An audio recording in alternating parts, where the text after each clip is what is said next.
I'm Laura Podesta in Miami, where tonight 10 Democratic presidential candidates are going to be battling it out on night one of the debates. Coming up, what you should know ahead of tonight's showdown. The river is dangerous, especially this time of year, and we're talking to those who work to save lives to show you a closer look as to why. Good morning to you. Welcome to your Wednesday. It is almost 6:30. I'm Missy O'Malley with Chet Lehman. Matt Elwell has our forecast here in just a moment. Our top story for you now, as we just mentioned, for many voters, it's the beginning of the 2020 campaign season. Tonight, the Democratic Party holds the first of a two-night debate with 20 candidates taking part overall. That's right. Laura Podesta reports from Miami, the site of tonight and tomorrow's debates. The race for the Democratic presidential nomination comes to prime time in Miami this evening. For the next two nights, 20 of the party's leading candidates will square off in a two-part debate. A lot of voters don't know who all the candidates are. And it's going to be a little bit of I want to get to know you, a little bit of getting name recognition, a little bit of making a soundbite. 10 candidates will participate in tonight's event, and the other 10 will go at it on Thursday. The unusual setup is the result of an unusually large field of hopefuls. The stage is going to be crowded. It's going to be about 10 candidates over 2 nights. So the opportunity for a candidate to break through is pretty slim. You're not going to get a lot of time. The candidates chosen to appear each night were picked at random, and only one of the participants in tonight's debate has consistently polled in the top 5. I think Elizabeth Warren will have an advantage because she's the only one of the so-called major candidates that's going to be on the night one panel.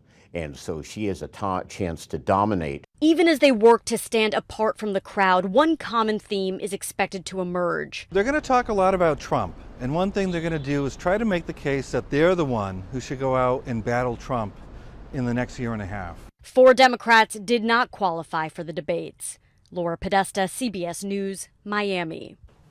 So this is how it works. You might want to write this down if you're interested. To qualify for the debate, candidates had to reach at least 1% in 3 separate polls or receive donations from at least 65,000 different donors with a minimum of 200 individual donors in no less than 20 states.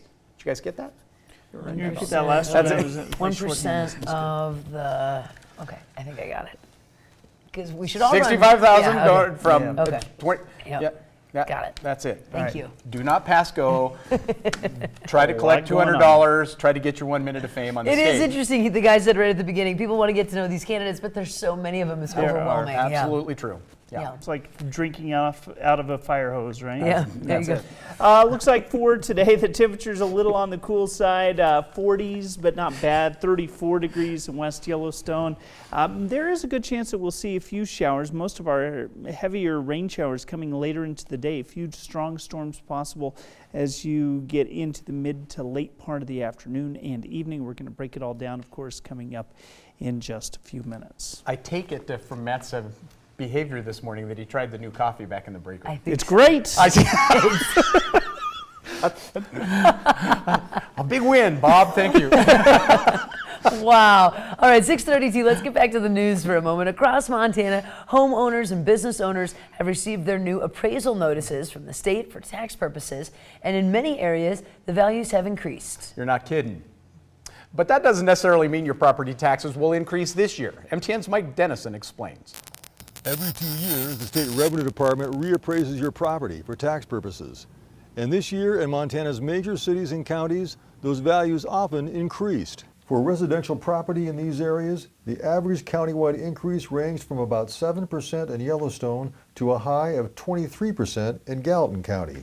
Ravalli County was the next highest among the most populous counties at 12.3%, followed by Missoula at 12.1%, Flathead 11%, Lewis and Clark at 9.6%, and Cascade and Butte-Silverbow around 9%.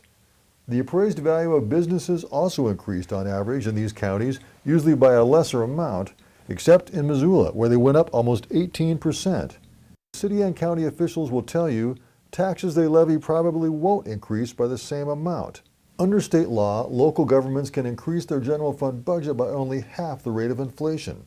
So that means if your valuations are going up, then when the local government goes through the tax form, we're probably going to see a lot of mill levy reductions throughout the state of Montana. Public school budgets, which usually account for at least half your property taxes, also have increases limited under state law. As Burton explained, that means the mills, which are a multiplier applied to your property's taxable value to calculate the actual taxes, should go down to offset increasing values, unless additional mills were approved by you, the voter, for more programs or new school buildings.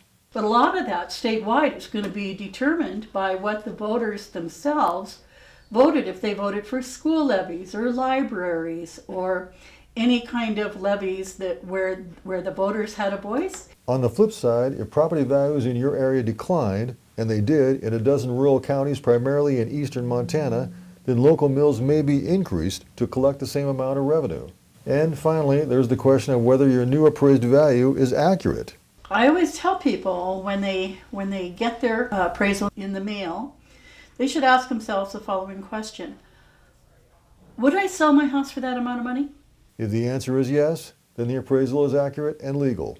If it's lower, you shouldn't complain.